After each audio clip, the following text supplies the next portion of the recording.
Blog Talk Radio.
All right, ladies and gentlemen, I never thought I would be happy to hear that music. Not because I dislike this show. I don't. This is one of my favorite shows to do. Not because I dislike show tunes, although that doesn't help. I'm not the biggest fan, but I don't dislike show tunes. That music, ladies and gentlemen, is the final official nail in the coffin of the absolutely abysmal summer movie series. Summer is gone. It is dead. Take the season and all the crappy movies, shoot them in the head. We're done. We're moving on. Hallelujah. Somehow we survived. And I don't have to deal, and that's what that music means. I don't have to deal with overstuffed, undercooked movies by committee that are not interesting. I don't have to deal with it anymore. Take it away. Just no more. I have a few months of serenity before that whole mess starts up all over again. Mm-hmm. Although I have secured a promise from Mark that next year we will not be using the theme for Meatballs, right? No, I'll come up with something equally stupid to annoy you with. Okay, as long as we're doing something slightly different with it, I'm okay. Ladies and gentlemen, I'm Robert Winfree. This is the Radulich and Broadcasting Network Movie Review Podcast, which, Mark, if we actually wanted to market this thing, we'd need to come up with a better name for it, but because we don't, we'll go with the slightly more protracted opening. And here with me, as almost always, the spiritual patriarch of the Radulich and Broadcasting Network, Mark Radulich. How you doing, Mark? How about we call the show Damn You Hollywood? I like it. Damn You Hollywood with Robert Winfree and Mark Radulich. Tells you nothing about the podcast, by the way, but it's a fun name. It's intriguing, too. What are they talking about? Do we dislike the traffic? Do we dislike the geographical location? The sign, maybe? Because the sign's a bit of an eyesore, let's be fair. Are they talking about Hollywood, Florida? Well, Hollywood, Florida doesn't need us condemning it at this point. Ann Coulter once lauded it compared to Hollywood, California, in a comparison. Yeah, about 20 years ago, and it might have been accurate. You ever read any of Ann Coulter's books? I find them to be fun. I mean, I don't really care about her opinion. I said I don't really care about her opinion. I don't look at her as any kind of authority on anything. But I do find her humor to be enjoyable. Yeah, I don't read a whole lot of humor. Yeah, the way that you escape into movies, that's your form of escapism. I tend to escape more into books. And comedy is not really it doesn't really appeal to me as a form of escapism in that respect. So I don't read a whole lot of comedies. Okay. I don't think she intends her books to be comical, by the way. I just happen to find that just makes them funnier. Yeah. No, these are she definitely makes a lot of quips, and remarks about people. Does a lot of LexisNexis searching and comments about the media. This last one was an argument in favor of why everyone should be excited about Donald Trump. This was before the debate. This was also before he did a U-turn on his immigration policies. But there is nothing about the current political climate in the United States of America that anyone should be excited about. I don't care what side of the aisle you fall on. Point being that throughout her books, this one in particular, she will have a line or two that to me that strikes me as funny. I don't care if it's accurate or not. I'm not reading her stuff for to learn anything. I am reading it because I find it to be entertaining. There's just something that my father never seems to understand. Because he's always like, why don't you read this? Why don't you read that? And I like, okay, well, I read certain books for educational purposes, and those I'm very, I have a very, very strict outline of what I'm looking for in the author, and there are just certain things I will not read because I find the author to be partisan, and I try to find nonpartisan things to learn from. However, if I'm just looking to be entertained, fuck it, who cares? I don't run to the bank with anything any of these people say. I read it in the spirit in which it's intended, which is part of the reason why on a bet he made me read the Al Franken book.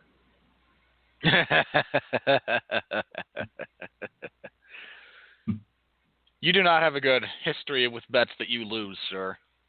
You make bets with people who know just how to poke at you with what you've lost. Oh no, this is why I abhor gambling. I'm terrible at it. It was something, gambling and jujitsu. I don't know. It's just not my thing. You ought to take up jujitsu. I did for a while, and I much prefer punching things than to try to, get some sweaty man off me.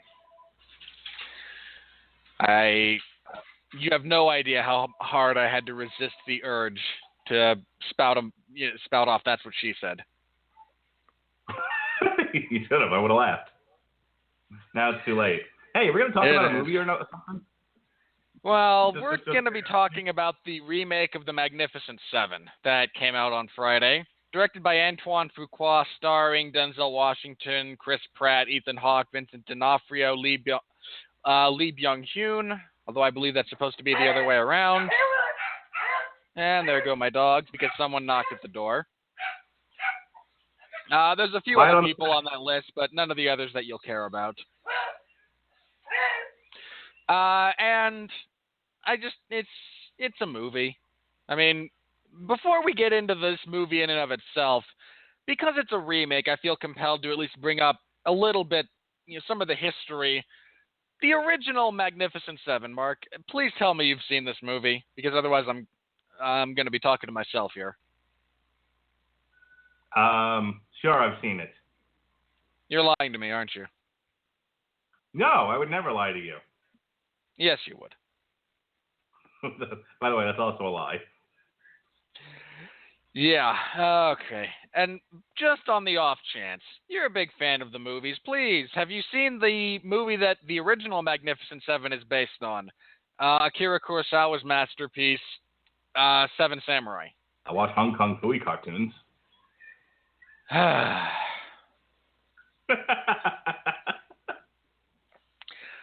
I'm surrounded by idiots. How many assholes we got on this ship? Yo, I'm surrounded.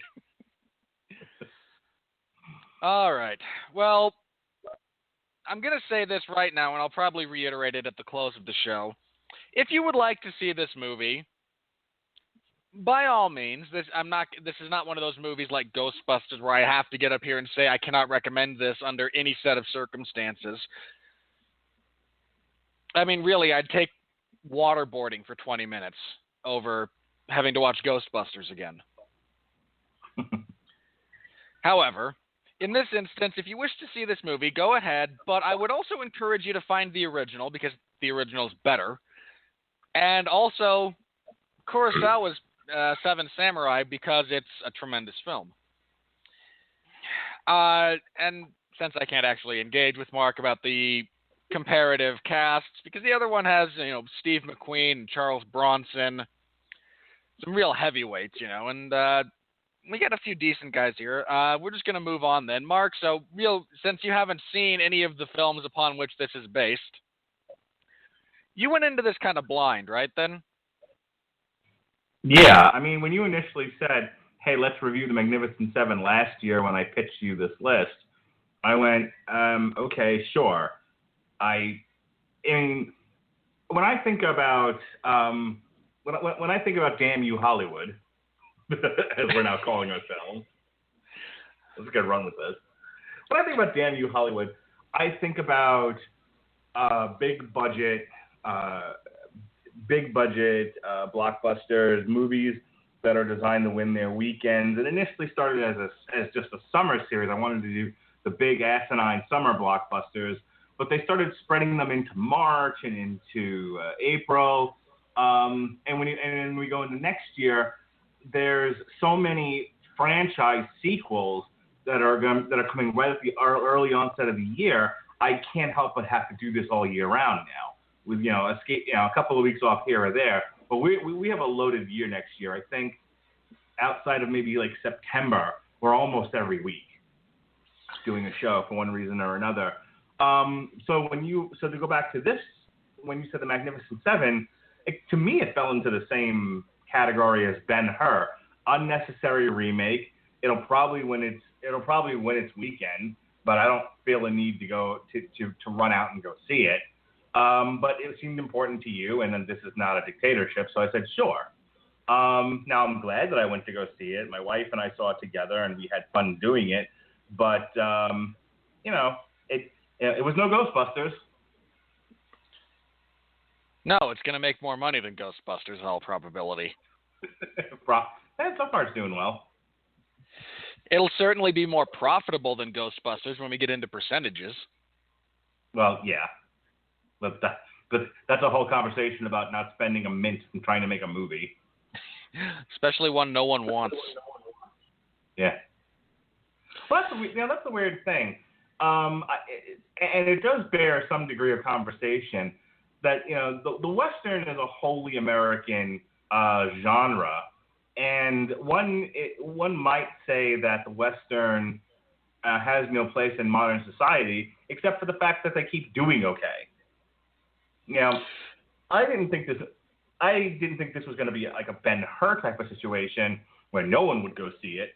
But, given the fact that we are drifting away from star power, drawing people to the movies, I didn't think this one had much attractiveness to it. I looked around and, my theater was full. Lots of African-American folks, which speaks to one of two things. They like movies where people shoot each other out west, or they came for Denzel Washington. Star power ain't totally dead. But I think in general, I think the Western is still a viable genre in America if you find the right cast and the right story. And so I think people, this had name recognition. People have heard of The Magnificent Seven. This had Chris Pratt. Sorry, Pratt. I get them confused. It's okay. I sometimes think they're the same thing. Yeah, I sometimes think they're the same person. Chris Racist. Pratt, who... But all we white guys look alike to you? Yes. Fucking honkies. It doesn't help that Ethan Hawke is in this movie, and he is just about the most generic Caucasian man on the planet. Yeah, really. But I think the girlies like Chris Pratt, and so he's cute, and he has some drawing power. He's certainly been in a lot of fun movies as of late. I mean, people loved him in Jurassic World. People loved Jurassic World. I'm not saying it was a good movie. We've already debated that to the nth degree, but people enjoyed him and the movie. That can't be argued. And then, so I think this had a lot of winning elements that drew people to the movie, and so it's successful. But I don't know if every Western that comes out is gonna find equal success. I just think that it can. It's to go back to my initial statement. The idea that the Western is dead is highly, highly exaggerated. I think the biggest problem with the Western is that people have generally forgotten how to make it accessible. I was raised on Westerns, all right? The films of John Wayne played a massive role in my development. There's about 7 or 8 of them that once a week, there were 1 or 2 of them that we would, and they rotated. It wasn't always the same ones of this group, but my dad is a big fan of the Western genre, so kind of by extension, I was exposed to a lot of Westerns, the majority of which I enjoyed. The problem is, as people tried to, a lot of filmmakers just tried to recycle them without putting in the time and the energy into actually understanding what made them successful. And the most recent series of Western movies have tried to make them accessible one of 2 ways with varying degrees of success. One of these ideas is much better than the other, but requires a much more talented director. I mean, people in general. And the other is usually less successful, but easier. The less successful but easier one is, instead of making Westerns, we make action movies set in the Old West.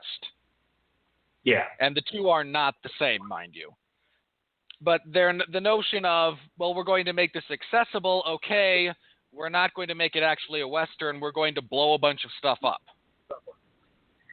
And that's not the same thing. That's kind of like saying Star Wars is a science fiction movie. It's not. It's a fantasy movie set in outer space, which is neither here nor there in terms of quality, enjoyment, and whatnot. It's simply a categorization issue. The other aspect that has kind of been brought up recently, and there's 2 movies off the top of my head that fall into this category, is to take the Western themes, to take the story elements, the characterizations and whatnot from any great Western and simply move them into a slightly more modern era. The two that come to my mind immediately are No Country for Old Men, which was set in the actual 1980, and despite being set in 1980, is a Western in pretty much every way. The other one I saw earlier this year is Hell or High Water, which is about as Western as you can get. If I were to just describe the plot of Hell or High Water to you, it's 2 brothers in Texas robbing banks because they are trying to save the family ranch from a crooked bank. We haven't got the money for the mortgage on the farm. Again, the fact that this is set, maybe 2 years ago, as, the recession was still, again, the year is never specified, actually, in Hell or High Water. It's just post or, midst of the recession that, crippled so much of the American economy. To the point that the only response we could come up with to it was, we'll have a bond issue, and Maggie can deal with it. Which is a Simpsons gag for those of you who never have heard that. The town of Springfield is in trouble, so they have a bond issue. Basically, it just means, hey, we're going to give ourselves money, and in 10 years it comes due. At which point Bart and Lisa go, well, what are we going to do? And Lisa comes up with, well, when it becomes our problem, we'll have a bond issue, and then Maggie can deal with it. That's our economic system in a nutshell, folks, and it is terrifying if you actually know what you're looking at. But so despite the chronological setting, it is a Western. And that is, doing that requires a much more deft hand. You need a better script, you need a better director, you need a better cast than average. Whereas simply setting an action movie in the Old West is easier, just less successful as a general rule. Now, hang on. At what point do you add a giant mechanical spider? Look, we're not going to talk about that. but why? I feel like that's an important question. let's really not go into the monumental, catastrophic series of failures that is the movie Wild Wild West. You're no fun. Look, apparently the giant mechanical spider was placed into that movie because the producer for that movie has some kind of bizarre fetish for giant spiders. I love that story. People don't know what I'm talking about. Just either listen to Kevin Smith talk about the death of Superman or go rent the documentary. Yeah. We're all better off that thing died. I'm just going to say it. Anyway, the somewhat interesting discussion there about the state of the Western brings us to something of a hybrid of those two philosophies. This is much more an action movie than the original Magnificent Seven, and much more so than Seven Samurai. Can I jump in here and share a thought that I had? I was sharing this with my wife, and you're going to hate me. This is going to be one of those moments where you wonder why you're doing this podcast with me in particular. But I wasn't a Western person. My dad's not a Western person. I did not grow up with these, so I've seen very, very few. I think the earliest Westerns I can remember is the one with what's his face, Lex Luthor, Gene Hackman, Clint Eastwood. Unforgiven. Yeah, that's about as far back as I remember. Tremendous movie. Love Unforgiven. But I remember when I was a little kid, I did especially good in school, and I could pick a reward. My reward was I wanted to go to the movies with my dad and see a movie in particular. And in this movie, the conclusion of the premise of the movie is that there's a Mexican town. Don't jump in if you know what I'm talking about. Let me get through this. There's a Mexican town that's been overrun by a Mexican gang, and they seek out heroes to free the town from tyranny. And they happen to see these heroes on a television show. As it turns out, these heroes are not really heroes; they are actors. The movie, and in the end, what they do is they use something from one of their television shows to fool the gang, and get them out of the town. They dress everybody up to look like them. The movie, of course, I'm referring to is The Three Amigos. And I walked out of the Magnificent Seven going, oh, so that's where they got that from. Okay. Because I'm not even joking. The Three Amigos is almost the exact plot of the Magnificent Seven, right down to how they concluded the movie, which I thought was hilarious, by the way. No, you're not wrong. The Three Amigos does very much lift from the original Magnificent Seven in elements of its plot structure. It's just a comedy instead of a more serious film. Yes, absolutely. Why would you think I hate you for that? That I'm bringing, I don't know. I figured you'd hate the Three Amigos for some godforsaken reason. I do not hate the Three Amigos. I actually really enjoyed the Three Amigos as a movie. Foley, Foley, Foley, Foley, Foley, Foley. Hey, you! Look up here! Look up here! Look up here! Hey! I think I can't do the gag because it's a non-verbal gag. But I love the bit where they all run out of water, and you have Chevy Chase's character got all of his left. He like dumps it. He's fantastic. Yeah, the Three Amigos is a really I enjoy the Three Amigos, and it's a perfectly valid connection to draw. Again, there's elements of this plot, and I really need to bring this up very briefly. The film Seven Samurai by Akira Kurosawa. Most of Kurosawa's films have informed so much of popular, not just popular culture, but the archetypes by which we craft movies. The beginning of this movie, or any movie in this same vein, where you have the finding and the gathering of heroes or champions, and not in the fantasy way where everyone is pulled in by destiny, but people actually going out and finding them. He did that first in Seven Samurai. Every other time it's been done is simply because what he did was so good and made so much sense that everyone now does it. Yes, and the next time you'll see it will be in Justice League. As Batman combs the earth and the desert. Comb the desert! Never mind. That's our second Spaceballs reference for those of you playing the drinking game at home. As he combs the earth looking for heroes to fight Deathstroke, Deathstar, Darkseid, Kylo Ren, whoever the villain is. Theoretically, it's Darkseid. However, I don't think it's actually going to be Darkseid. I know he's Although it would fit perfectly. It would fit perfectly with DC's pattern of, well, Marvel took the slow burn approach so that people actually give a crap when something happens. Let's jump right in. I think they're saving him for part 2. I think this first one is somebody else from Darkseid's realm whose name I cannot recall but has horns on his head. Oh, who cares? I'll look it up later if I start caring. Yeah. I'm not looking forward to that movie at all. It's a shock. Mark, are you looking forward to that movie as anything other than a giant car crash we can mock?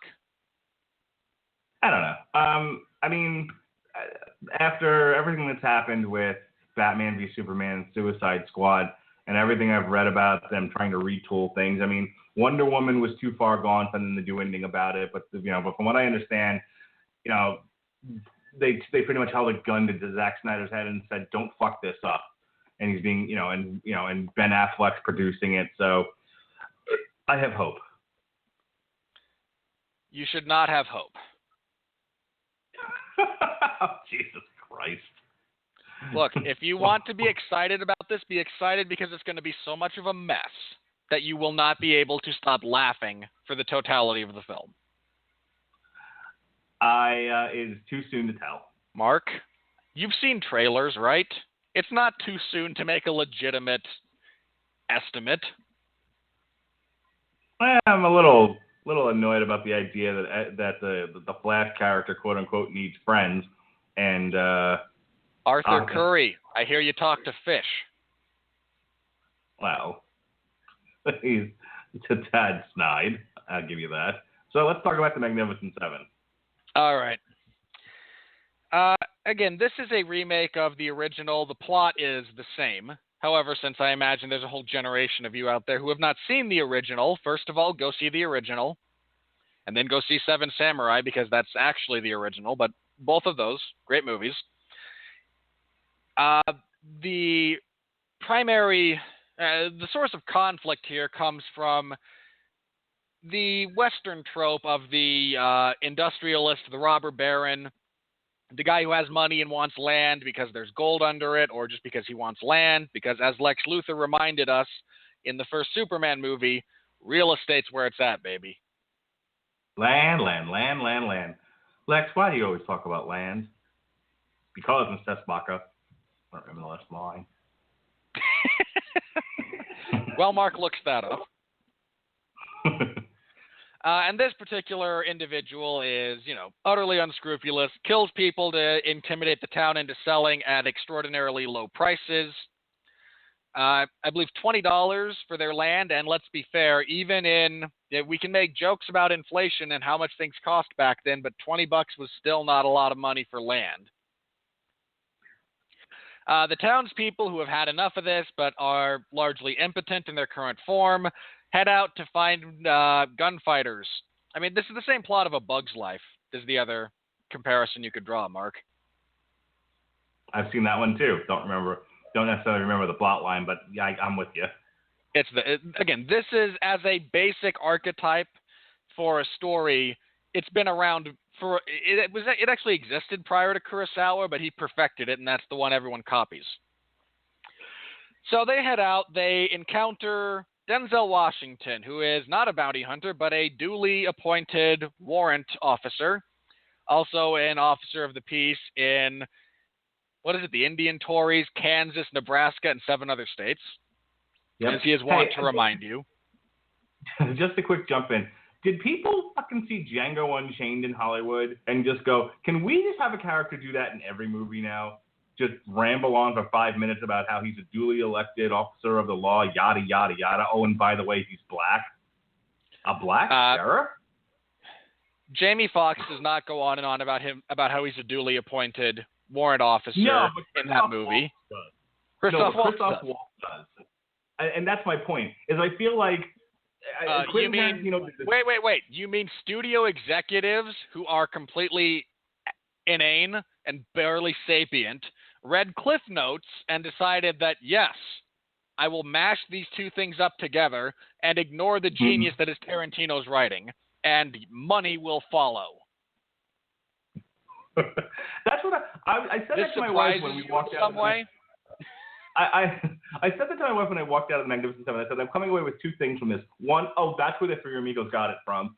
Two, did Hollywood executive watch Django Unchained and go, can we just have a Christoph Waltz character in every movie now, and only this time he'll be black, like Samuel Jackson from the Hateful Eight? Can we mash Christoph Waltz and Samuel Jackson together and do that in every movie? Well, let's start with the Magnificent Seven and see how that flies. Mark, you're giving them too much credit. They did not actually watch Django Unchained. They read Cliff Notes. They read a summary from an unpaid intern. Okay. But I swear, as soon as he opened with that line, I'm just like, oh, come on. Not that I think it would, that's not how that would go. Hands in the air. The North Carolina police shoot him. I'm sorry. Sorry. We're not doing politics here, Mark. Boo, Radulich. Anyway, Black Lives Matter. No lives matter. I'm too much of a nihilist to subscribe to any other philosophy. I dare you to walk into a protest rally with that shirt on. What? No lives matter? Yes. I double dare you to, if you ever go to a rally, just show up in a No Lives Matter with this on the back this hashtag nihilism. Look, I would. I genuinely would, except no one would understand it. No one would get the joke. If I thought there was even the remotest possibility that anyone on either side of that particular line, or who would watch the coverage on either MSNBC or Fox News, would actually understand the joke. Anywho, getting back to the original point. I just, as soon as he does that whole bit, I just kind of rolled my eyes. And it's not that Denzel Washington did a bad job with it or any other part of this movie. It's not that bit of dialogue wouldn't be somewhat believable in a situation where a black guy walks in, in the 1800s. Walks into a... Let's be fair. Anyone who just shoots someone had better have a darn good reason. Yeah, walks into a bar, proceeds to blow the place up, and walk out to an angry mob of white folk. I get it. It just seems like, didn't we already do this in two previous movies? Come on, why are we doing the same thing over and over and over again? But whatever, go on. Anyway, they encounter Denzel Washington, who recruits first of all Chris Pratt, because he was in the town at the time and kind of backed up Denzel Washington, and then Denzel buys his horse and says, if you would like it back, it will be services for payment. You can consider it payment for services rendered after the fact. And because he needs his horse, all right, we're off to the races. Chris Pratt and one of the townspeople who was out searching for hired guns separate from Denzel and the woman who was out searching for hired guns with them, because we need diversity, see? Denzel goes to find the Mexican of the group, whose character name is Vasquez and whose actor's name I cannot remember. Let me look up. Here. Manuel Garcia-Rulfo. I'm probably mispronouncing some of that. I apologize. Where they encounter him, Chris Pratt finds Ethan Hawke as the character of Goodnight Rubidoux, who is a Cajun with the worst Cajun accent ever. Ethan Hawke is Gambit. Cajun. look, if they hadn't made a point about him being a Cajun, I wouldn't have cared. He has a very good Louisiana accent, all things considered. It's not a Cajun accent. There's a difference. And he does not have a very good Cajun accent. However, he is along with the aforementioned Byung-hun Lee, who is a Korean. He's South Korean by nationality. They're hustling people with some of the old, okay, we're going to do, quick draw competitions, fastest gun wins, and you bring out the local guy who you all think is pretty fast. And this Chinaman here, even though he's not Chinese, will beat the pants off him, and I'll give you 2-to-1 odds. And this actually ends with him killing the guy that he's doing this game with, because he beats the other guy fair and square, and the other guy goes, no, I don't believe it. I'm faster. We're going to do it again, but for real this time. And Lee Byung-hun is happy to drop all of his guns, knives, and then kill him by throwing a hairpin into his heart. And still do that faster than the other guy can draw and shoot him. That's actually a direct 1-to-1 lift of a scene from the original where I believe they recruit Charles Bronson, who's got a bet going with the guy about whether or not he can throw a knife accurately faster than he can draw a gun. He beats him. The guy says, no, you didn't. All right, we'll do it for real. And he proceeds to kill him by throwing a knife into his chest before he can actually draw the gun. They're recruited. They wind up also recruiting Vincent D'Onofrio's... Vincent D'Onofrio's character gave me a lot of random happiness in this movie, partially for his accent, which is on point. His character is James Horn. James or John. One of the two. The initials are JH. And he is a former Indian hunter and tracker, and he decides to go along with them. Their final acquisition is a Comanche warrior who lives in the desert. Well, not actually it's a desert. Hunting deer, and just because he was told by his tribal shaman that he walks a different path, and it's kind of the lonely one, but hey, I'll show up here because I get to kill white people. Which is perfectly valid, and he and Denzel share a bit of raw liver, like you do when you're bonding with someone. They all go to the town, they formulate a battle plan. Well, first of all, they kill a bunch of the Blackstone agents who are stationed there, and send off the sheriff, who is in the pocket of the evil industrialist, who is Bartholomew Boge. They send him back with a message. They formulate a battle plan. They do their best to train the townspeople in the art of war, or at least being able to hit what you aim at with only marginal success. Robichaux, excuse me. Not Robichaux. Robichaux's the guy from Oz who talks to God. Robichaux in this case. What? Made me laugh when you said that. Yeah, my mind works funny. I remember weird stuff.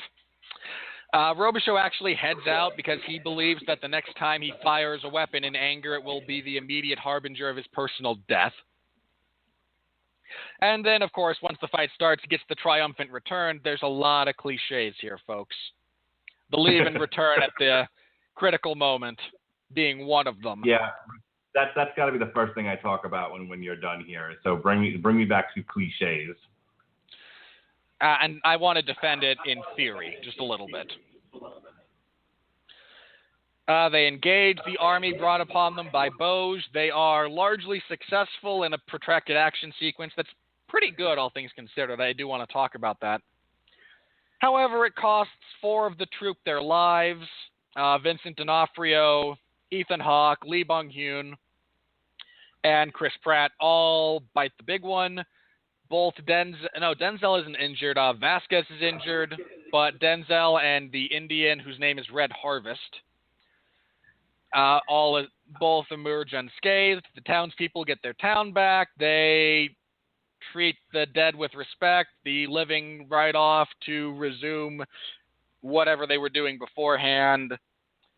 And we get a somewhat uninspired bit of voiceover narration to close us out.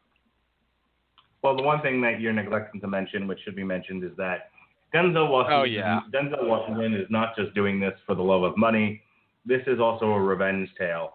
The bad guy in this also murdered his wife and raped his daughter and killed his dog and burned his parakeet. Hold on. No. His family had been homesteading on an area that in Kansas that years ago Booge had wanted, so he murdered and drove them out and took the land for cheap. Let me just say, on a brief personal note, that whole situation rubs me the wrong way because for those of you who don't know, and I don't bring this up all that often because it's very rarely relevant, in this case I believe it is, I'm LDS. And in the early days of the church, my church, we got violently evicted from three counties in Missouri, the latter of which actually removed us from the state. There was, believe it or not, there was an extermination order issued by the governor of Missouri for Mormons. And it wasn't repealed until 1976. Prior to that point, it was actually legal to just shoot us on sight. Then we were actually driven out of the country, literally left the United States of America for the Western territories. And there were those who profited substantially from our constant plight because, I mean, the whole city of Nauvoo didn't actually exist before we showed up and made it. And property values. So that one just, again, it rankles me a little bit because this stuff actually happened and I have a bit of a personal connection to it. Okay, so if we're telling stories, there's a whole book about how this pretty much happened to black people on an ongoing basis for almost 100 years, I think. Yeah, this is real. This is not a fabrication. This stuff actually happens. I'll try to get the name of the book real quick, but I read it a while back, and basically everywhere black people tried to settle, white people burned them out of there. If they made any decent living at it, there's huge swaths of black populations just getting wiped out after the Civil War by white people. So you ain't the only one. That was no, we're not, and I don't mean to phrase it as a kind of a woe is me thing. No, it happened to a lot of people for a substantial period of time. And all the, people who moved out west away after the Civil War, and before it in some cases, attempting to, settle the land. Well, hey, that land's suddenly valuable. Well, how are we going to get rid of them? Well, we could pay them a fair value for their property, or we could shoot them in the head. Well, I wonder which of those philosophies is going to play out.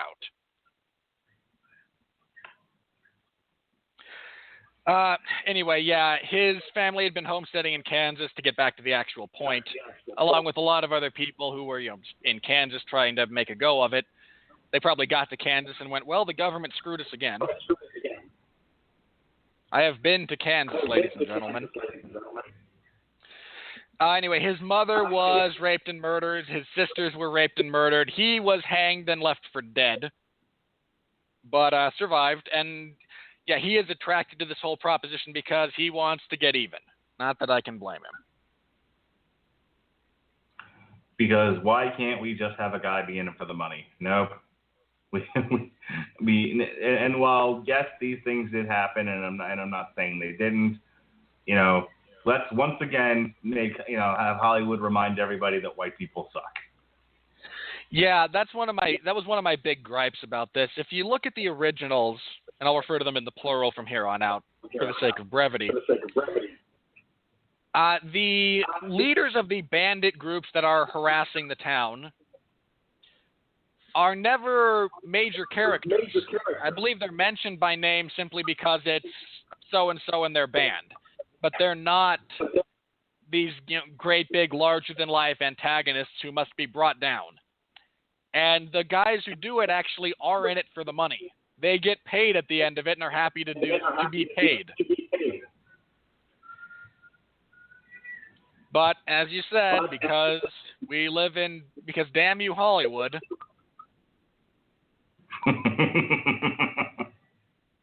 The black man must have his vengeance on the white oppressors.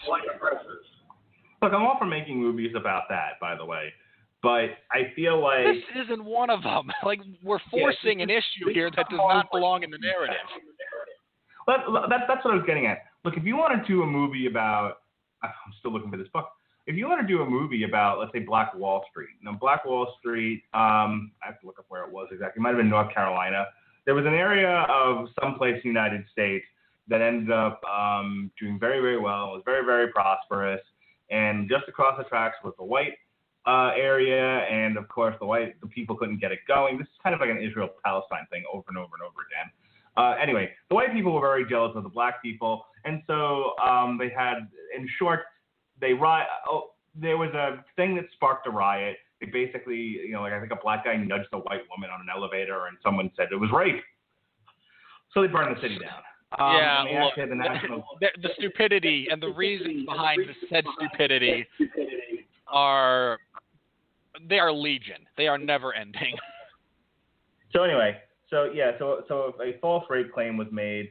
White people, on behalf of this white woman, came into the neighborhood and started destroying the place. And then the National Guard, they pretty much trapped the black people in the town and firebombed it out of existence. Want to make a movie about that and try to sell it to a general audience with Denzel Washington in the lead? If I can be my guest, but don't make Star Wars,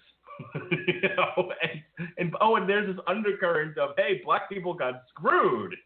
Like, come on, man. Like, know your audience. Don't shoehorn stuff that people didn't go to that movie to see. It was, people just trying to have a nice night out, want to see a mixed bag of races, shoot another mixed bag of races. I'll even settle for the fact that it wasn't a mixed bag of races. It was all white people. Fine. White men are the devil. We get it, Hollywood. And who doesn't want to see them all shot to pieces on screen?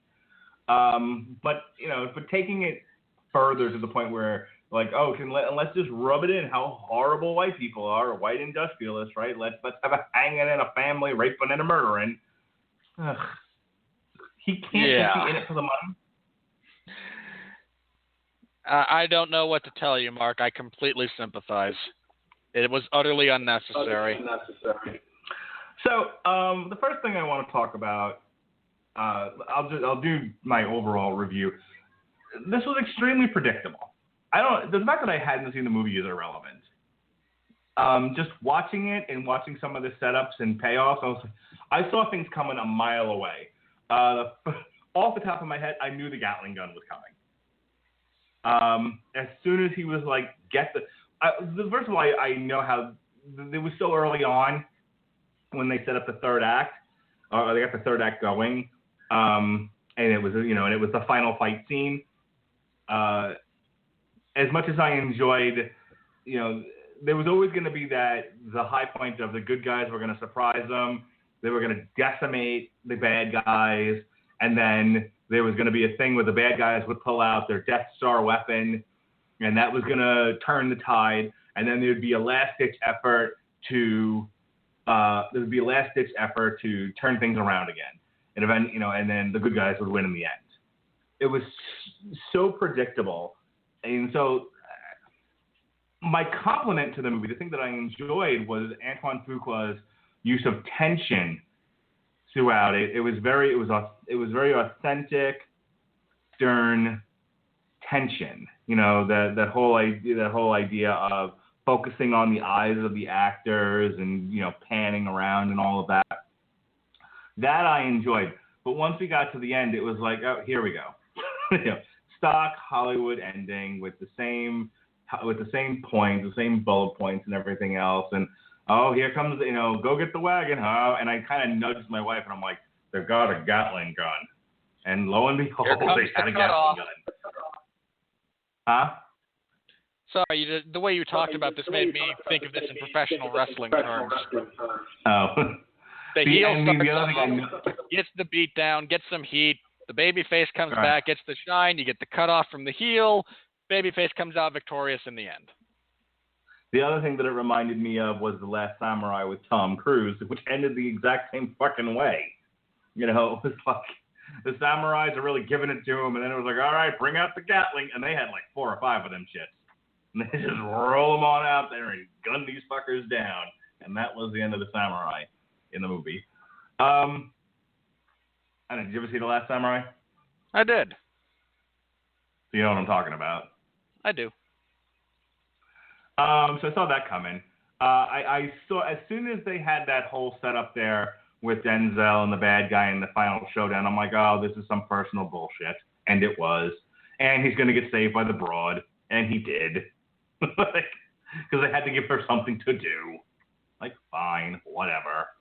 My wife was utterly shocked, I tell you, that Chris Pratt didn't make it. And I'm like, oh, no, I knew he was a goner. There's no way he wasn't getting out of this alive. Especially, like, I might have believed he was going to live had they had him do something else. But as soon as he was like, we got to get rid of that Gatling gun. Yeah, he's dead. He's a goner. He's done. I was a little shocked that Ethan Hawke and his Chinese lover didn't make it. But, you know, it was whatever. I figured, you know, most of these guys were going to get killed in this thing anyway. The whole idea was to sacrifice themselves to save the town. Which, here's the thing. Ethan Hawke's story is a good one in the sense that he sort of redeems himself with his own blood. You know, he talks a little bit about, and I wish they had done a little bit more with this, but he talks a little bit about being a Confederate. You know, he has that little story there with him and Denzel Washington. And, you know, when Denzel says, when he says to Denzel, why are you saving me? And Denzel says, well, because the war's over. But they focused a little bit more on his PTSD, which is what it was, than on the idea of him feeling the need for redemption, feeling that he was on the wrong side of history or anything else like that. I mean, instead of focusing sort of ham-fistedly on, you know, white people are bad, industrialists are bad, money is bad, why not focus more on Confederacy was bad? It would have been a little bit more relative to the story instead of putting in all these modern tropes in there and dressing them up cowboy style. So I thought there was a missed opportunity with Ethan Hawke, but at least him dying made sense. I wish they had handled his buddy's death a little bit differently.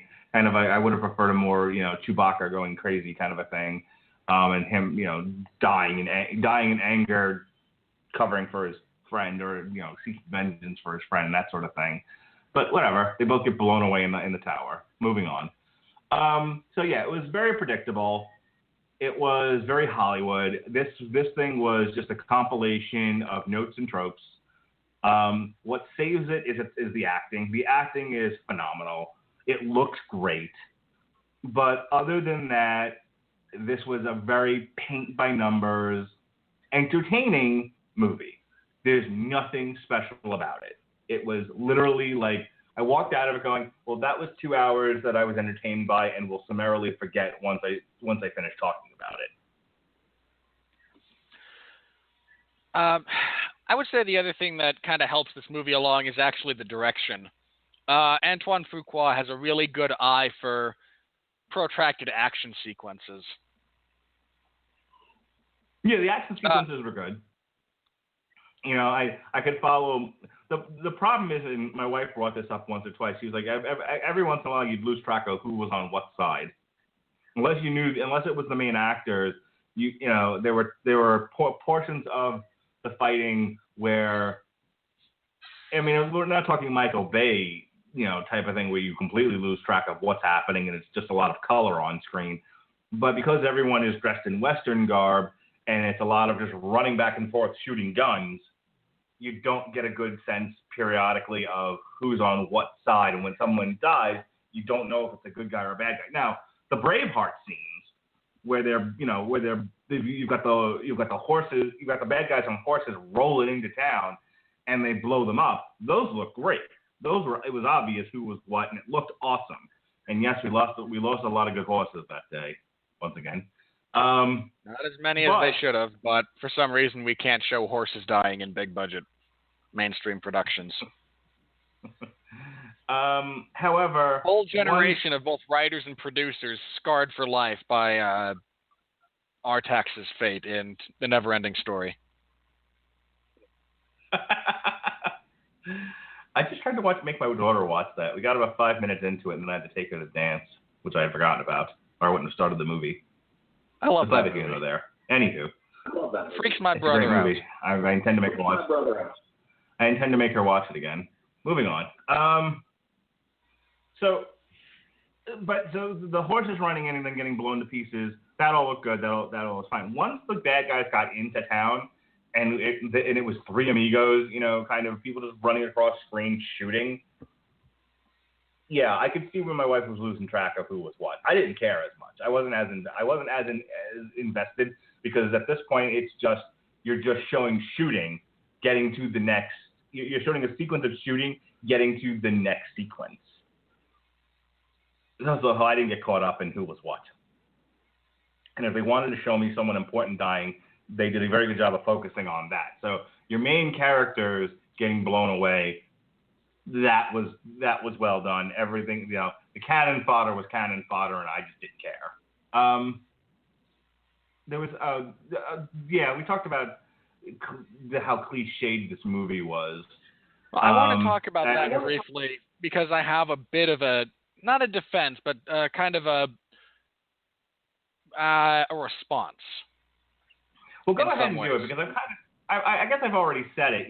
I already talked about there was no need for it to be a personal vendetta with Denzel Washington. I think that took away from the character, not really added anything to it, and it was cliched. The girl saving him was cliched. The best parts of the movie are the personal interactions between the actors and their subsequent performances. But overall, as a narrative, anytime it strayed away from the strict narrative of bandits teach town to defend itself, hilarity ensues. I was like, ugh, Hollywood, you stink. Damn you, Hollywood. Damn you, Hollywood is right. Anyway, so my response to that, and I'm not disagreeing with you here. I just want to make that very clear. I don't. This felt to me like Antoine Fuqua wanted to pay homage to all of the great westerns, all the great parts of the genre. Unfortunately, when homage is not done correctly, it comes across as derivative.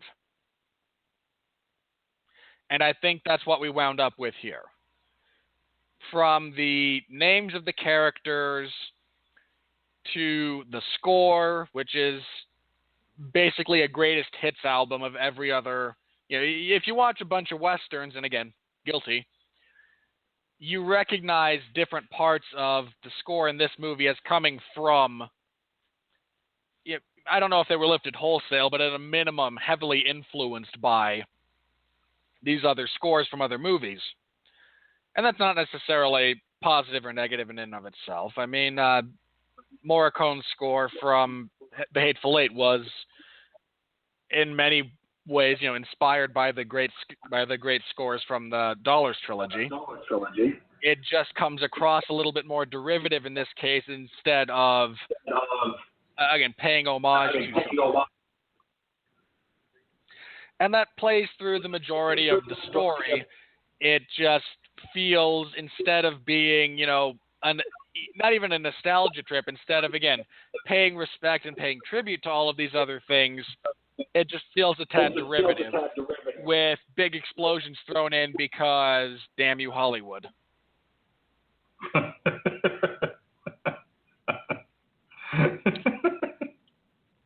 I think we're going to run with that title. It's too amusing to throw it in there at random points. Yeah. No, I definitely think we've stumbled upon a winner here. That's really all I have all right, to hang say. on. The last couple of things I want to say before we move on. Okay. I agree with you that the highlight is the interaction between the actors. This is another thing that Fuqua does really well. The other two movies that come to mind that are in this same vein of, well, okay, what's good about it? Well, the action is framed well and shot well, and the actors interact with each other well. would be his version of King Arthur, which stars Clive Owen, where easily the best part of that entire parts of that entire movie are the Knights of the Round Table just kind of standing around BSing. Incidentally, also features the first on-screen pairing of Hugh Dancy and Mads Mikkelsen, who would reunite several years later as Will Graham and Hannibal Lecter for the television series Hannibal. Just random trivia for all of you out there, for those of you who care. And Tears of the Sun, which is, again, the same kind of thing where it's, what's really good about this movie, well, Bruce Willis does a fine job in the lead, but it's kind of the interactions between the main actors and the big action pieces are well shot, well framed, and well executed. So this movie, the strengths of this film are very much what Fuqua just has his general strengths in, and some of the same weaknesses overall as well. Vincent D'Onofrio's physical acting in this amused me in the best way possible. His accent was perfect. One of my favorite parts of this movie is when they're sitting around eating, and Chris Pratt's kind of giving him the business, and he just sort of reacts like, "Oh, well, all right then," and I laughed way hard out loud. It was a very simple, Buried in the Bitter Waters, The Hidden History of Racial Cleansing in America. That's the book. It's by Elliot Jaspin. Okay. Buried in the Bitter Waters, The Hidden History of Racial Cleansing. Go out and read it. You'll hear all about how we killed lots and lots of black people in this country. Anywho, back to Vincent D'Onofrio. He just the way he said it and everything really made me laugh. It was, and just I think some of my favorite parts of even the movie are just them. His introduction. This is when he comes out, they broke a rock over my head. Yeah. But Are we all agreed that I'm right? Are we all agreed that I'm right in the sight of God and the law to take back what's mine from these people who stole from me? Yeah, we're good, man. When they're in the town and they know they're most likely gonna die in this mission, and that's whatever. But they're just sitting around bullshitting, being men, just telling tales and being cads and laughing and having a good old time. It was not to get on this rant, but I think it's the only time you ever see men portrayed as men is is them doing something actiony. But men are more than just forces of violent nature. Men kid each other. We form sort of a brotherhood of giving each other shit. I give Robert shit all the time. He's my friend. He gives me shit back. But you don't see that, I think, portrayed as much in the movies. Men are just muscles and guns. And it was nice to see just men being men in this movie, sitting around the table, laughing and talking and joking and giving each other shit, and it not ending in a gunfight. It was nice, and it's probably what I enjoyed most about the movie. Yeah, and I'm with you. I don't want to get on a rant here about that. But the first two, in many ways, are also very. They're referred to as great man movies, not because they're giants full of explosions and one-liners and testosterone-fueled action. These are all very kind of slow-burning movies, in the sense that we get a bit of the characters, we get a bit of their interactions, their relationships with each other, and how they relate to other people around them. And it's very, kind of male positive in that sense, masculine forward without being demeaning to anyone involved. It's just, like you said, guys being guys. And it's refreshing to see on screen. My last note needs to go to Byung-hun Lee. First of all, he has a much better grasp of the English language than I believed him to, based on what I'd seen him in previously. And his physical acting is very good as well. He's a very believable force in this movie whether he's shooting or throwing knives or engaging in hand-to-hand combat. He's very, very believable, and he's a very good actor. The last time we talked about him, I put this over, and I need to do so again here. I first saw him as an actor in a South Korean film called I Saw the Devil, which I do need to mention. If you have the patience to actually read subtitles and watch a great movie that just happens to be in a foreign language, I highly recommend it. It's very, very good. So I'm happy to see him get some more work, get some more exposure, because he's very good and very believable in this role here. So that was my last bit. Do you have anything else on this one, Mark, or are we going to move on to the money? Let's get the money. Okay, where is it? Hang on. We're a little rusty here, folks. A, B, C, D. All your freaking S's.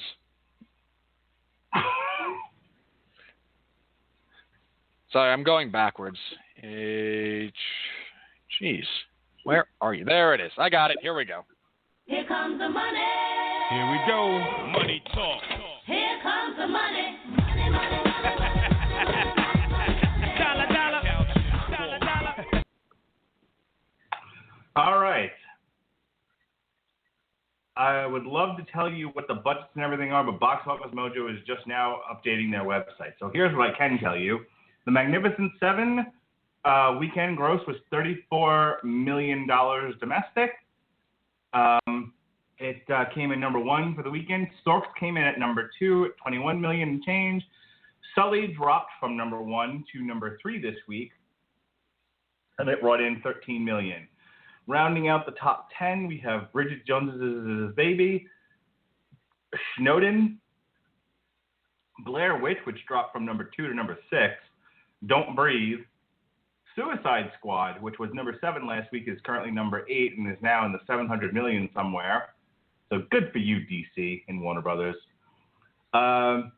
When the Bow Breaks, and finally Kubo and the Two Strings brought in a cool $1 million.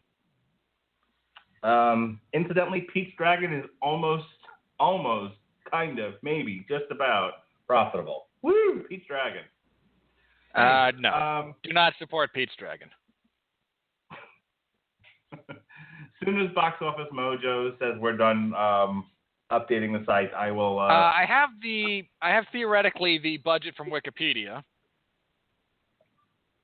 which may or may not be accurate, but currently lists it at $108 million for the overall budget.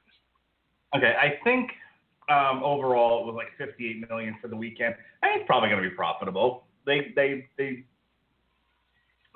shot the thing pretty cheaply, all things considered. There wasn't a ton of CGI in this that I could see. There was only a few instances, but oh boy, those explosions! Just really. Other than Denzel Washington, who I would imagine commands a decent price, Chris Pratt, who's in high demand, and Ethan Hawke, I'm sure Ethan Hawke and Vincent D'Onofrio, I'm sure get a fair decent amount. I would imagine they spent a fair amount on just the cast for this movie, and the rest of it, for craft production. In any case, this is not exactly, this isn't World of Warcraft, this isn't Ghostbusters. They did not spend, a Batman v Superman. They did not spend $500 million on this thing. So it will most likely be profitable. Not a whole lot left to say about it other than that. It came out at a time where its only other competitor that weekend was a children's movie, and so you either kind of went to go see it, so you children's movie. I think Storks was actually rated fresh too. I've not talked to anyone who enjoyed it. All right. As you can see, the number 1 movie from the previous weekend dropped to number 3. So its only other big competitor out there is Sully, and that's if you're interested in seeing Tom Hanks fly a plane into the water. And try to get an Oscar. Hey, I tried to convince you to review that movie because I need to desperately cleanse my palate from Ghostbusters and Suicide Squad. I don't do Oscar movies. I'm well aware of that. Believe me. I'm on a strict candy and pizza diet here, buddy. Well, if you can't have candy and pizza physically, you may as well have it intellectually, right? Oh my God, I watched a terrible show today, and I don't mean that it's a bad show. I mean it was bad for me. I watched Carnival Eats. Oh God, I've never had a show want to break me of my diet so badly in all my life. You should try diners, drive-ins, and dives. I have. I can live. That didn't bother me nearly as much. This one, dude, they deep fried a Twinkie with a candy bar inside. Looked like it was a Kit Kat. No, not a Twix. Looks like it was a Twix inside of a Twinkie. I think I've had that. Wrapped in bacon. It's not as good as it sounds. It really isn't. There was a 25-pound Philly cheese. Now that's a really good one. Of course, I ate 5 pounds of fudge once. Whoa. Come on, that's a Simpsons reference. I'm sorry, I missed that one. I sleep in a drawer. Anywho. Look, Big Daddy, it's regular Daddy. I don't have a whole lot to say about this in terms of, it just seemed like, again, a studio going through their notes and going through their contracts and their properties and saying, okay, we haven't done a Magnificent Seven in a while. People still seem to like Westerns. We'll throw a bunch of familiar faces in this that seem to have a draw, and we'll make some money. And that's what this is. This was I don't want to put this out in a way that makes it seem like it's an Adam Sandler kind of a thing, but this was really just a cash grab. It was a successful cash grab. It was a well-made cash grab, but it was a cash grab. There's nothing about this movie other than studio heads going, we need to leverage some of our earlier movies that we put out. And this is Sony, by the way. Okay? Who are so desperate for financial success on even the smallest scale at this point that they'll do anything. So, you figure with everything that we've talked about with Sony this past year between Spider-Man and Ghostbusters, I'm sure they'll, they have a slate of safe movies. And that's, I think that's where I want to kind of end this rant and move on to something else. The Magnificent Seven, if I could come up with a one-word review of this movie, is that it was safe. It was a safe bet. It was made safely. It financially, it's safe. Everything about it is we don't have to worry about this. If Ghostbusters, and this is exactly what happened, if Ghostbusters is a phenomenal failure, we'll at least start to make back some of that.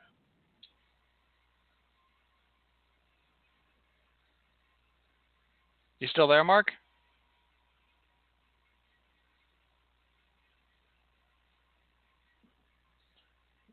Normally that means I'm the one having an issue, but I don't think I am. One second. He wouldn't know. I'm not seeing any problem. That's got to be on Mark's end. Which is really unfortunate because we're about to cut to the segment that requires him to try to give me an aneurysm.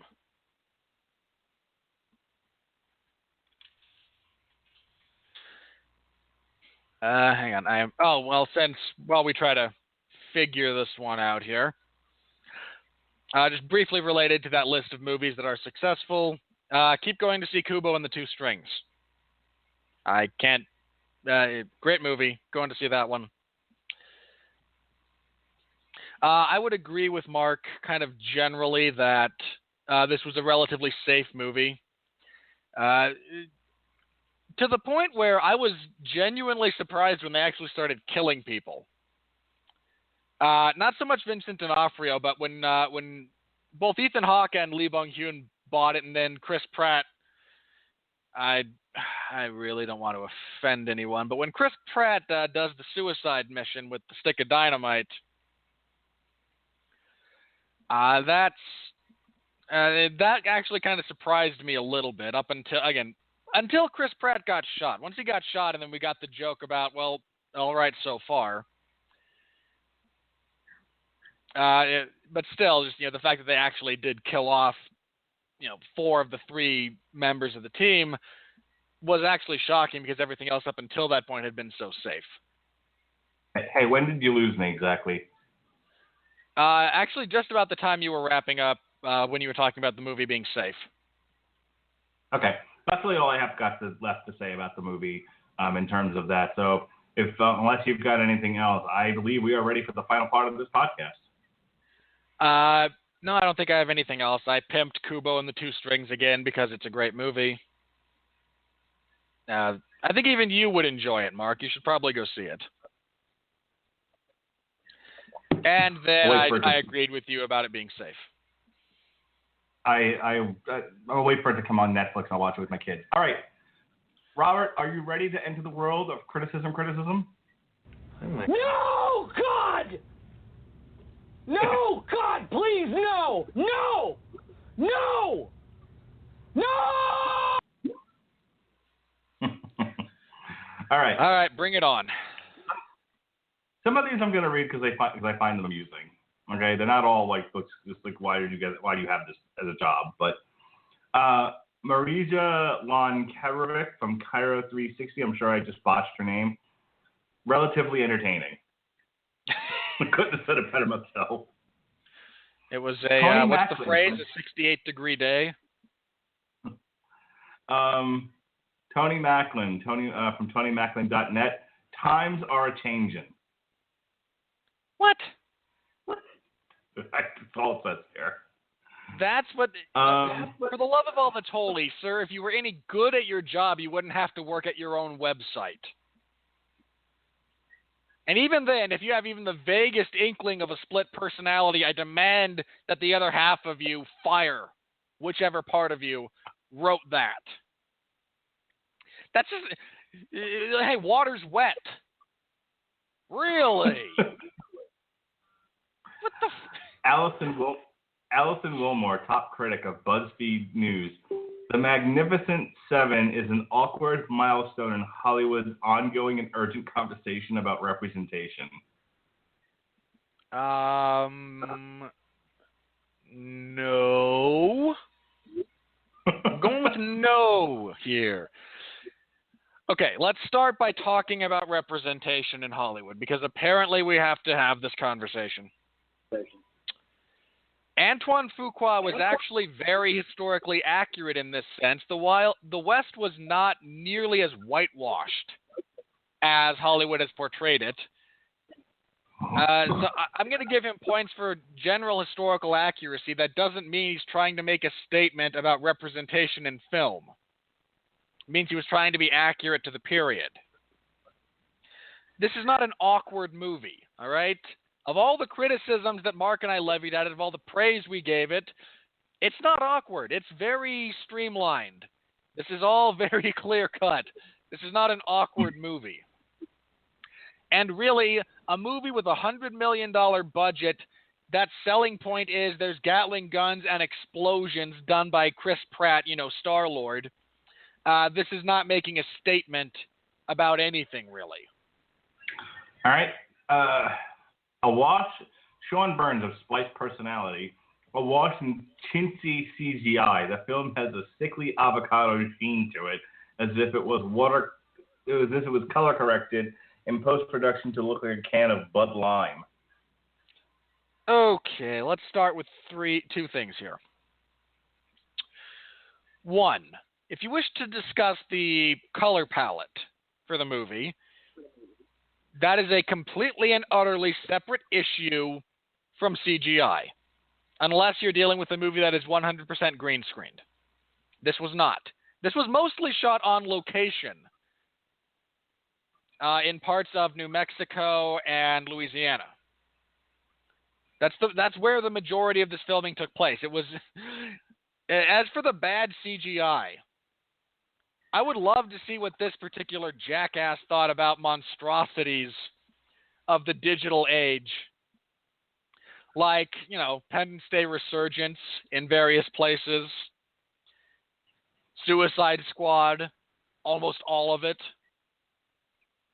But no, the fact that they decided to CGI explosions here instead of actually blow stuff up, that gets your goat.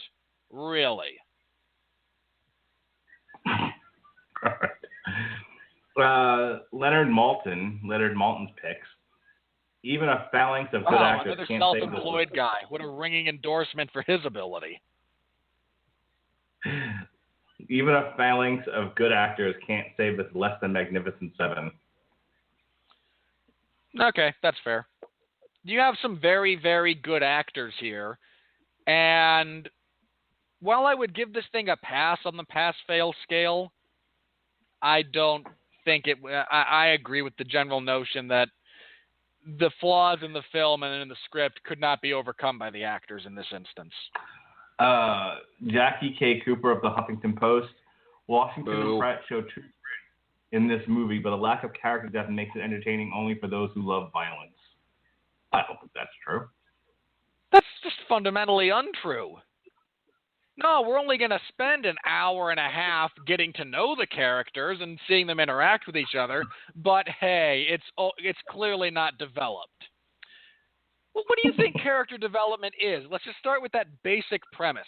If the limit of your understanding of character development is we get backstory and a very visible, very loud character arc, then I suppose the subtleties of, hey, this guy actually is a human being and we don't need to know his tragic backstory and he doesn't need to reform his womanizing ways by the end of the film, then yeah, this is going to feel like that to you. But to anyone with a functional brain and the least bit of discernment, they're going to realize that you develop characters in a myriad of different ways, and because this isn't the bold-faced, easiest way to do so, does not in any way, shape, form, or fashion mean that there isn't character development.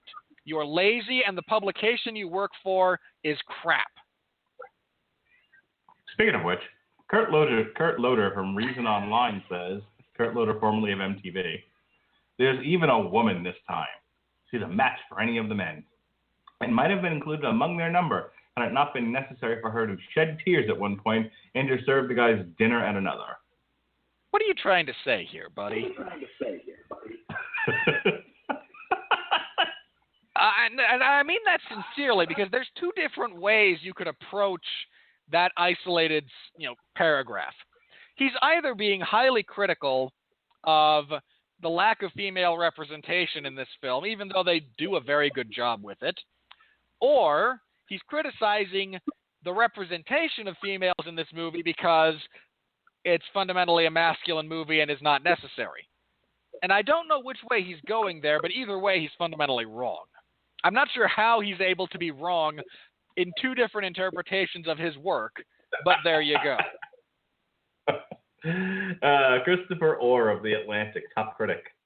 The most rousing moment in The Magnificent Seven comes after the action is already concluded, when the credits roll to the emphatic accompaniment of Elmer Bernstein's iconic 1960 score.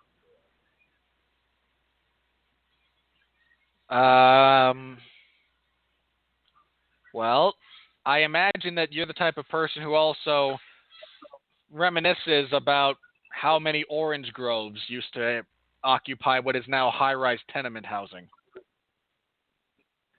Al Alexander of the Patriot Ledger. If there's a pulse emanating from a single member of Fuqua's highfalutin cast, by the way, he spelled highfalutin, leaving off the with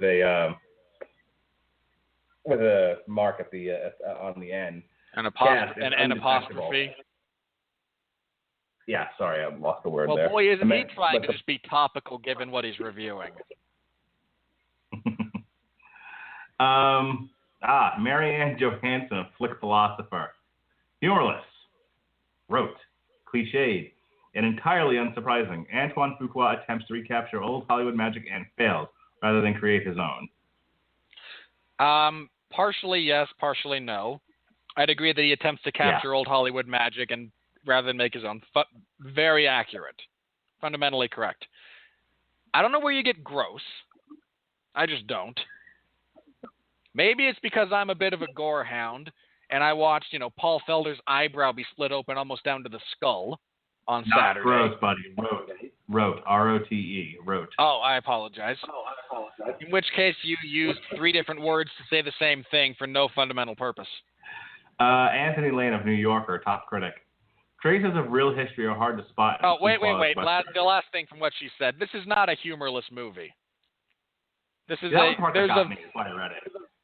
There's a good amount of humor in this movie. I'm surprised. I don't know. I laughed several times. Yeah, so did I. So did my wife. So did most of the theater we were with. Once again, Anthony Lane, New Yorker, top critic. Traces of real history are hard to spot in Fuqua's Western, but there isn't much evidence of a real Western either. You've sensed that an entire genre, far from being revitalized, is being plundered for handy tips. Yeah, okay. I'll buy most of that, with the following exception. To the best of my knowledge, the amount of historically accurate Western films is so much more limited than you might think, if I were just to pose that question to you. So I don't think that the point there being, I'm not sure how valid a criticism it is when that entire time period is just fundamentally misrepresented across the board. I mean, Braveheart's a terrible representation in terms of historical accuracy. Doesn't make it a bad movie. I'm reading this one because it made me laugh, not because it was fundamentally funny, but more of what an ass this guy is. Bob Mondello of NPR, top critic. If body counts in the house, body count. If body count is what you go to Westerns for, by all means, drift into this one's corral.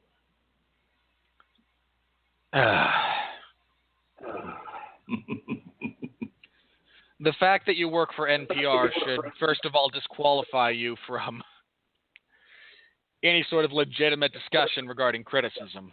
You can't be critically objective. You work for NPR. Oh, please let me read this. Stop. Go ahead. I got it. Josh Larson of Larson on Film. D'Onofrio burst.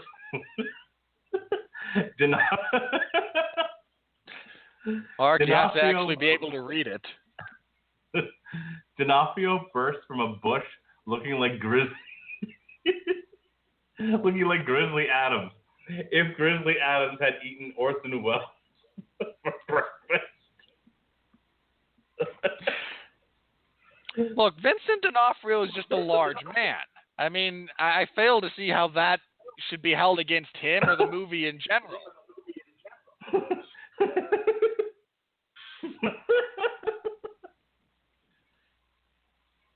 I'm going to be laughing about that until I finally fall asleep tonight. Yeah, Grizzly Adams eating Orson Welles. Cannibalism. It's always good for a laugh. Oh, shut up. Christy Pushko of Comic Book Resources, much like Suicide Squad. The Magnificent Seven is an ensemble piece about misfits that races through Act 1 to skip to a prolonged Act 3. I'm not mad at it.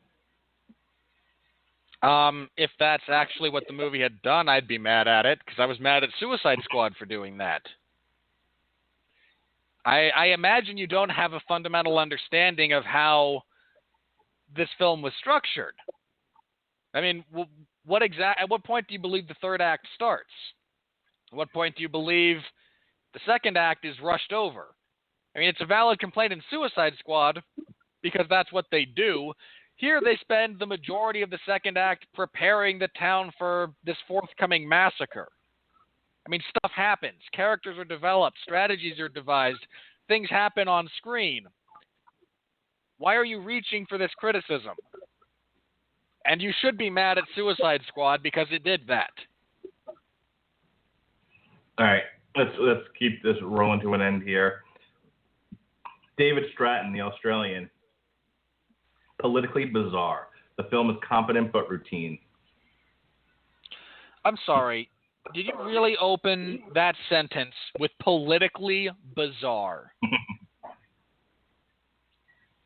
You, sir, Australian, I don't have anything against Australians, mind you, but you, sir, looked at a large budget action movie directed by Antoine Fuqua and decided there is politics here?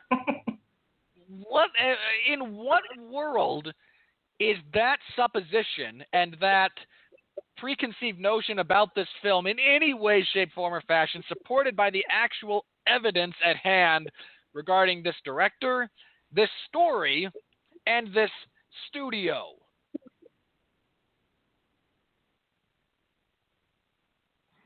Moron. Christian Toto, HollywoodInToto.com. Man, as far as politically confused movies go, boy, that Transformers, it sure is a constant reminder that white guys are great. Piss off! Christian Toto, HollywoodInToto.com. Chris Pratt is better off playing in his own galaxy than starring in an odor. OATER. Chris Pratt's just kind of generally awesome. I mean, really, what's your complaint here? Like, the man got paid, and he did a good job in the role he was cast in. Why are you complaining? There is no basis for this criticism. He's not wasted in the movie. Let's start there. He's not wasted in this movie. I mean, his character's drunk most of the time, but as a talent, he is not wasted. The notion that this movie is somehow fundamentally inferior to Guardians of the Galaxy simply by virtue of it being a Western or it being directed by Antoine Fuqua is pretentious, pre-biased, and inaccurate. If you wish to discuss the different films on their own terms, fine. And is Guardians the better film? Sure, I'll buy that. How exactly did that arrive at him being wasted in this movie? He's not. He's in it for the majority of the movie. He's adequately charismatic. He clearly knows dialogue. He is believable in the action set pieces. I'm interested in the character. So what? He's not doing what you think he should be doing? There's a reason you type for a website that no one cares about, and he's paid millions of dollars to be on screen. All right, two more, and then we're done here. Sarah Boslov, playback:STL. A comic book film set in the West with stock characters. Stop.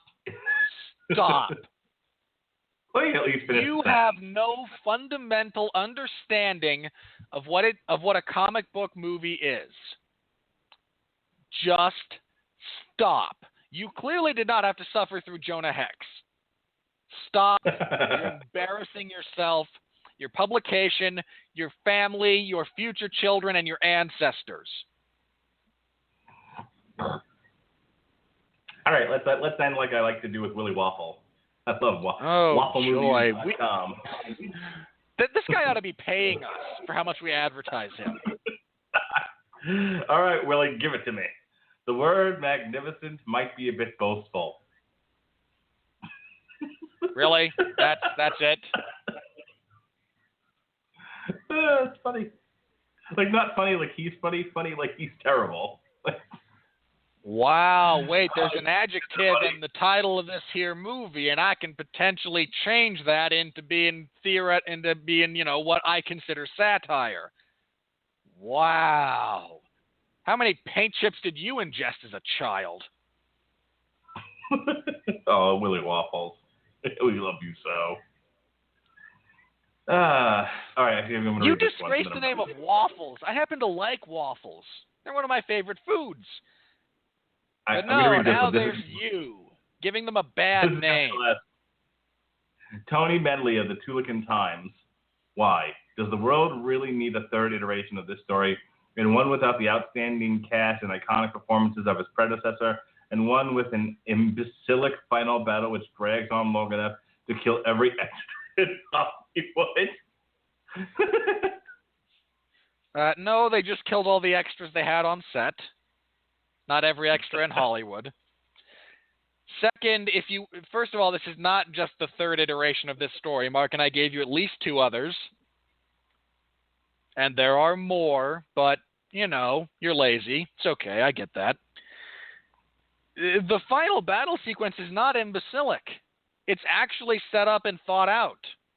It makes sense from a tactical standpoint. It's executed well. This is not Optimus Prime and Megatron spiraling from a skyscraper, indistinguishable from each other, while Shia LaBeouf makes terrified faces in the foreground. And we all remember, in some dim part of our mind, that in about 3 seconds of real time, which is represented by over a minute of slow motion, we're going to have to cut back to Megan Fox. That reminds me. You know what would have made this movie better? Had when Robichaud comes back to save everyone triumphantly, he should have been riding a dinosaur. I hate you.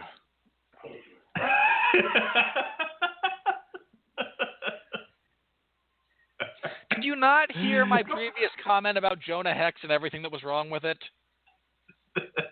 I never saw Jonah Hex. No, now you see... must. Simply so that you can suffer as I have suffered. Sure. But can't you picture him, in his Confederate garb with his hat? I can't.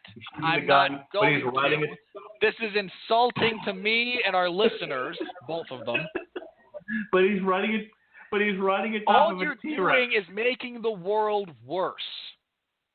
The act of verbalizing what is going through your head right now is actively contributing to the degradation of the human race. Just there's somebody out stop. There. There's somebody out there listening to this going, "Hey, that's not a bad idea. Can we get a Western going?" That's why I'm telling you to stop, because that poor dumbass is not somebody with a pirated iPod huddled under an overpass. It's some overpaid jackass living in Hollywood. Who's now going to pitch a movie and produce a movie that combines Westerns with dinosaurs.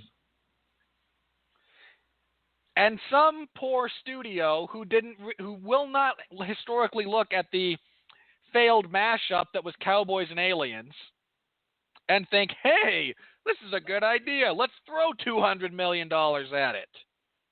Well, no, Cowboys and Aliens was another failure. Cowboys and Dinosaurs will print money. Cowboys and Dinosaurs would fail as well. Cowboys and Dinosaurs test very well with children. Make it PG, and you've got a winner on your hands. You absolutely do not.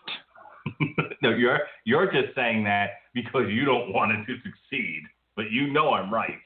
I do not know you're right. Cowboys and Dinosaurs coming to a theater in summer of 2020. Mark my words. I really just no. Someone's gonna arrive on screen, saving the day. They're gonna say, "We need the cavalry," and the cavalry will arrive riding dinosaurs, probably raptors. No. This is happen. Just almost as dumb as your idea that Paul Feig should continue to be employed. Not that I think he should. He will. Didn't you argue that he should? Pretty sure I just argued that he will. I could have sworn you said should. Nah, I say a lot of things. Yeah, you do. No one knows that better than me, except maybe your wife. Now that I've given you nightmares for tonight. Oh, you haven't given me nightmares. You couldn't handle my nightmares. You're a pansy. You were going to be at least up late at night thinking, oh God, what if it's true? What if someone really is listening to this and pitches Cowboys and Dinosaurs? Mark, I've seen the numbers. No one's listening to this. Boo! So let's talk up the show. Up the show, not down. All right. That's it. I'm done. I'm out. Are you sure? Yeah, I'm. You don't want to pitch the sequel to Cowboys and Dinosaurs. We'll do that next show. Which is incidentally next week. And we will be. Come on, do the plug. All right. So next week, I will be on Tuesday. There will be nothing because I'll be celebrating my anniversary. How many years am I married now? Carry the 4. This is rapidly 7. becoming Mark Radulich's divorce cast. 7 years married to the same woman who gave me 2 wonderful children. So we'll be celebrating our anniversary at going to see Clutch at the House of Blues in Orlando. So there'll be nothing on Tuesday. However, on the 5th of October, we'll be reviewing Deepwater Horizon. And then on Thursday, Robert Winfree and I will be back again to review Marvel's Luke Cage, which drops this Friday on Netflix. that's what's going on in our world. Yeah, I'm not sure about this one, guys. I should be because the track record is generally impeccable, but it's got good reviews. It's gotten good reviews so far through Rotten Tomatoes. It's currently fresh, so we'll see what happens. I am cautiously optimistic, yet also guarded. So if you're looking for more of me and Robert doing things, talking about things, et cetera, October 20th, he will be a guest on Long Road to Ruin. We will be discussing the Hannibal Lecter movies, Silence of the Lambs, and what was the second one? Hannibal. Then he'll be back again with us on the 27th, just in time for Halloweeny. We'll actually be doing two things that week once again. We'll be reviewing Monster Calls on the 25th. Yay! And on the 27th, we'll be concluding with Hannibal Rising and it's Red Dragon and Hannibal Rising, and I really, really do have to apologize to you, Mark, because Hannibal Rising is just not good. So that's our Halloween. We will also be talking about the television series to probably to a small degree on that show, because the television series is better than Hannibal Rising. In any case, we'll be that's our Halloween themed show for this year. We decided to focus on Hannibal Lecter, and Rob's the expert. If you haven't heard his Everyone Loves a Bad Guy in Hannibal, it was very well received. The week after that, we'll be reviewing Inferno, then Doctor Strange, and then we'll be taking a week off. We'll be back with Fantastic Beasts and Where to Find Them, then Moana, and then we will be taking another week off, and then we'll be back with in 2 weeks with Rogue One. We will finish up the year on the 27th of December with Assassin's Creed. We will have a guest. We will have a reverse guest situation. Normally, Rob guests on Long Road to Ruin. Well, Sean Comer will be guesting on Damn You Hollywood. That's what we're calling ourselves. And that's it for the year. When are we doing our year-end review? Because we have to sneak one of those in. Oh, yeah. Well, I have Assassin's Creed for December 27th, so I have nothing else that week, so maybe the 28th? Sure. Unless you want to wait until the new year to do it. No, because we have to kick off the new year relatively quickly with crap and more crap. Yeah. Well, our first review isn't until the 11th of January, and that's Underworld Blood Wars. I saw a preview for that today and just about wanted to vomit. Woo! What are you wooing about? Have you even seen the first three? Definitely seen the first one. No, but hang on. Before this goes any further, you have a choice. We can either do it either the 3rd or the 4th of January, or we can do a double shot the week of Assassin's Creed. Let's do a double shot on the week of Assassin's Creed. And if something comes up, if something comes up, we can move it to the one in January without issue. All right. Damn you, Hollywood. You ruined my life. Year in review. You didn't even. You ruined Mark's life. Mark's love of your crappy movies. Your movies were so crappy that Mark's love of them was irreparably damaged by your offering this year. All right, I gotta work tomorrow. I've been off for a week, and so I need to get some sleep tonight. So take us home, Jeeves. All right, last thing, this Saturday you can find me in the MMA zone of 411mania.com. I will be providing live coverage for UFC Fight Night 96, Dodson versus Lineker, and Sundays at 8 p.m. Eastern Standard Time, hosting the 411 Ground and Pound radio show here on the Radulich and Broadcasting Network. There will be a lot to talk about this week. Saturday night, my wife and I will be at Prophets of Rage. Make America rage again, ladies and gentlemen. That's not hard. That's that is such a not the antithesis of a lofty goal.